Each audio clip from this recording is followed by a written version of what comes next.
Assalamualaikum warahmatullahi wabarakatuh. Bagaimana kabarnya anak-anakku? Ustazah berharap semuanya dalam keadaan sehat ya. Oke, hari ini kita akan belajar tentang tematik dengan Ustazah Heni. Tema 2, subtema 1, bermain di lingkungan rumah PB 3 dan 4. Sebelum kita mulai pelajarannya, kita baca basmalah terlebih dahulu ya. Bismillahirrahmanirrahim. Semoga dengan bacaan tersebut kita bisa mendapatkan ilmu yang barokah.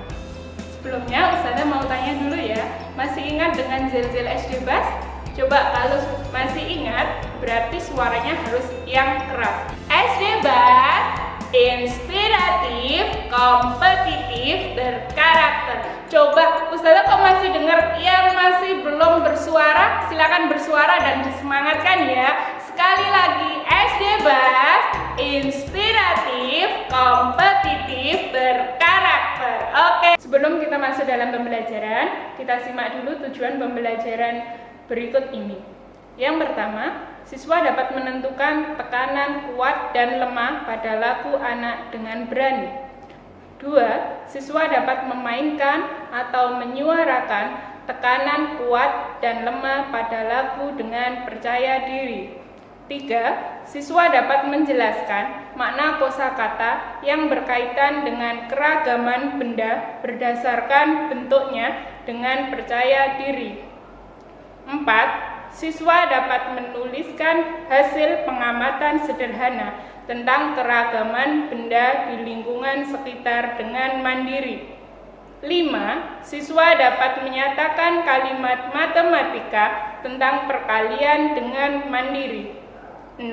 Siswa dapat menyatakan perkalian sebagai penjumlahan berulang dengan percaya diri. Setelah mengetahui tujuan pembelajaran hari ini, coba Ustazah mau tes kembali semangatnya. Apakah masih semangat? Coba, are you ready? Yes, we are. Bas, Muslim, berprestasi, berbudaya, lingkungan. Oke, terima kasih anak-anakku atas semangatnya. Agar lebih semangat lagi, yuk kita nyanyikan lagu Berdayung ya bersama-sama sambil kita mengingat yang kemarin. Oke?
Ketika bernyanyi, jangan lupa ya, perhatikan panjang dan pendek nadanya. Panjang dan pendek nada dapat dihitung dengan satuan hitungnya yang disebut ketukan. Contohnya, yang pertama, nada 2 ketuk. Biasanya nada 2 ketuk ditandai dengan nada asli disertai dengan tanda titik. Ada satu buah tanda titik di belakang nada asli, maka nadanya harus diperpanjang sebanyak 1 ketukan. Yang kedua adalah nada dengan 1 ketukan. Berarti contohnya itu nada asli yang tidak disertai dengan tanda titik atau garis di atasnya. Oke, sekarang kita pelajari bersama ya tentang ketukan pada sebuah lagu. Perhatikan contoh Ustazah. Setiap kali ada 2 ketukan nada, maka kita beri tanda merah. Tapi kalau 1 ketukan, kita beri tanda warna kuning atau setengah lingkaran. Untuk yang 1 lingkaran warna merah, itu tandanya dia memiliki 2 ketukan yang harus dinyanyikan dengan panjang. Kalau yang warna kuning dan setengah lingkaran itu hanya dinyanyikan pendek. Perhatikan ya contoh dari Ustazah. Ini contoh Ustazah. Kenapa angka 3 itu Ustazah kasih lingkaran merah? Karena nada mi itu 3. Biasanya kalau di tangga nada itu ada angka 2, angka 1, angka 3 itu adalah nada. Kalau mi itu adalah nada 3. 3 itu disebut mi. Kenapa mi diberi tanda merah? Karena di sebelahnya mi itu disertai dengan titik. Jika ada nada yang disertai dengan tanda titik, maka dia memiliki 2 tekanan, sehingga Ustazah harus memberi warna merah. Oke, kemudian yang sampingnya angka 2 yang kita sebut dengan nada re.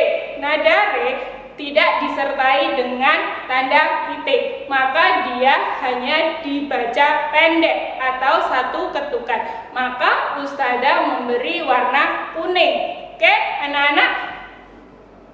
Oke, sekarang Ustazah punya 1 kuis untuk kalian. Kita main tebak-tebakan ya. Oke, coba tebak gambar Ustazah. Ustazah akan memberi sebuah clue. Aku adalah sebuah benda. Bentukku segi 4. Aku digunakan untuk menulis sesuatu. Aku juga bisa dilipat menjadi beragam bentuk. Misalnya bentuk perahu, pesawat, burung, dan lain sebagainya. Apakah aku?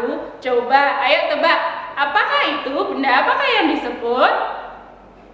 Oh iya, sip, benar sekali. Itu adalah kertas. Selain kertas, ada berbagai macam banyak benda di sekitar kita. Setiap benda itu memiliki sifat yang berbeda-beda. Contoh benda permukaan halus, misalnya kapas, bulu, dan kertas. Kemudian ada contoh benda yang memiliki permukaan kasar. Contohnya pasir, kulit pohon, dan batu. Yang ketiga, contoh benda basah, misalnya air. Selain sifat benda, bentuk benda juga beragam atau berbeda-beda. Misalnya, ada yang bentuknya tetap. Contohnya, ada pensil yang dimasukkan di dalam gelas. Tidak mungkin pensil itu akan berubah menjadi gelas, tapi bentuknya akan tetap menjadi pensil. Oke, kemudian ada kelereng yang dimasukkan ke dalam gelas yang berisi air. Apakah kelereng itu berubah? Tidak. Kelereng itu bentuknya tetap walaupun dia dimasukkan di dalam gelas. Kemudian yang kedua, ada benda yang bentuknya berubah. Contohnya air. Air itu ada yang dimasukkan di gelas, maka bentuknya seperti gelas. Kemudian ada yang juga dimasukkan di mangkok, berarti bentuknya seperti mangkok. Kemudian ada yang diisi di dalam botol. Bentuknya seperti apa? Apakah seperti gelas? Tidak.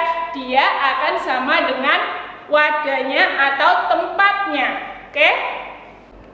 Oke, dari sifat-sifat benda tersebut, apakah kalian tahu apa itu? Kenapa bisa dikatakan basah, bisa dikatakan halus, bisa dikatakan kasar? Oke, perhatikan Ustazah. Yang pertama, kenapa dinamakan halus? Halus artinya dia licin, lembut, atau tidak kasar. Yang kedua, kasar. Kasar artinya kesat atau tidak halus. Yang ketiga, basah. Basah artinya mengandung air. Yang keempat, tetap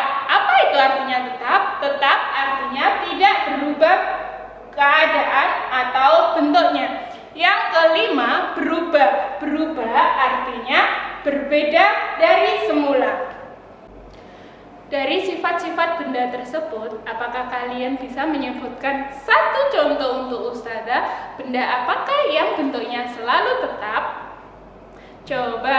Oh, oke. Batu adalah contoh benda tetap. Sekarang perhatikan ya, misalnya batu-batu yang ada di rumah Ustazah itu Ustazah kumpulkan sebanyak 3 kantong plastik yang setiap kantong plastiknya isinya 4 batu. Jadi misalnya Ustazah mengumpulkan 4 batu dalam setiap kantong. Nah, karena Ustazah punya 3 kantong, maka setiap kantongnya Ustazah isi 4 batu. Berarti kalau Ustazah jumlahkan kira-kira bagaimana ya kalimat matematikanya? Oke, sip, benar sekali.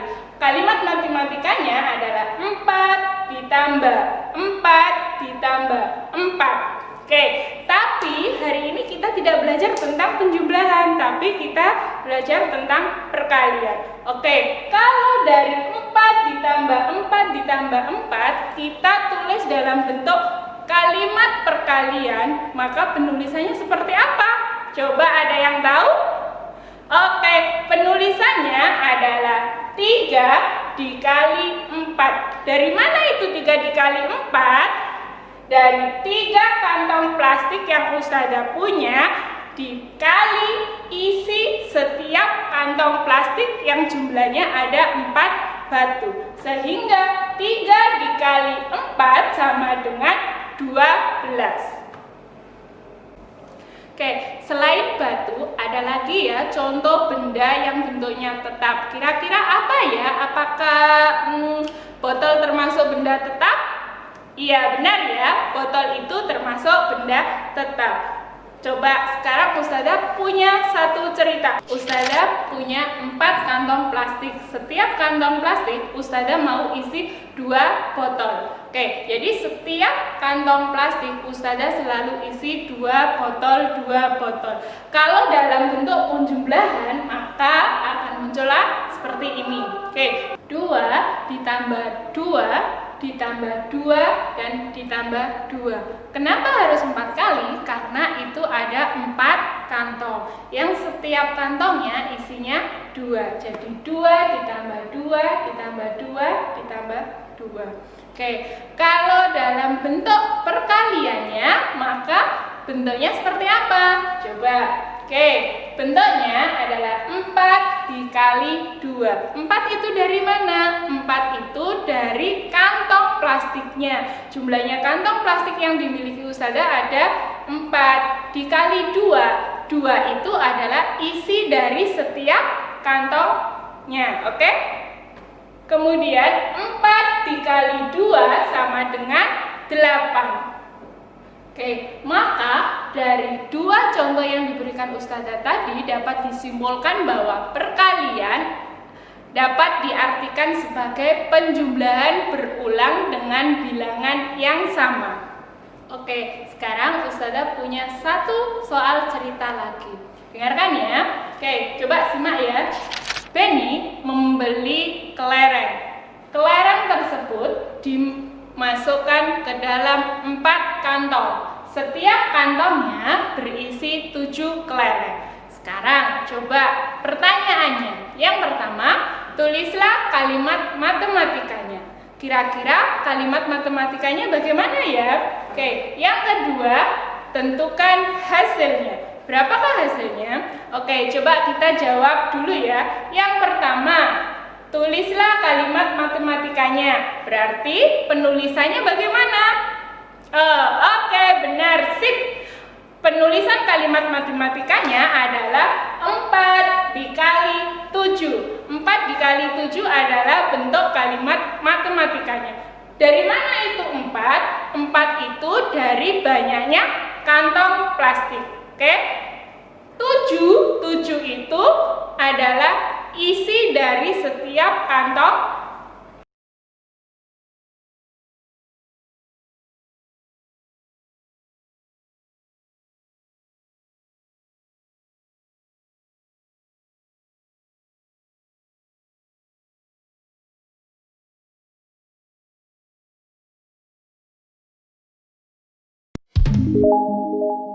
Oke, jangan lupa ya tugasnya diselesaikan. Dan untuk pelajaran hari ini Ustazah akhiri, kita baca dengan bacaan hamdalah bersama ya. Alhamdulillahirabbil alamin. Semoga ilmu yang kita dapat hari ini bermanfaat untuk kita ya. Oke, Ustazah berpesan, jangan lupa tetap jaga kesehatan, tetap istiqomah sholat 5 waktunya, tetap taat kepada orang tua. Oke, untuk mengakhiri pelajaran hari ini, Ustazah ucapkan banyak terima kasih. Ustazah akhiri. Assalamualaikum warahmatullahi wabarakatuh.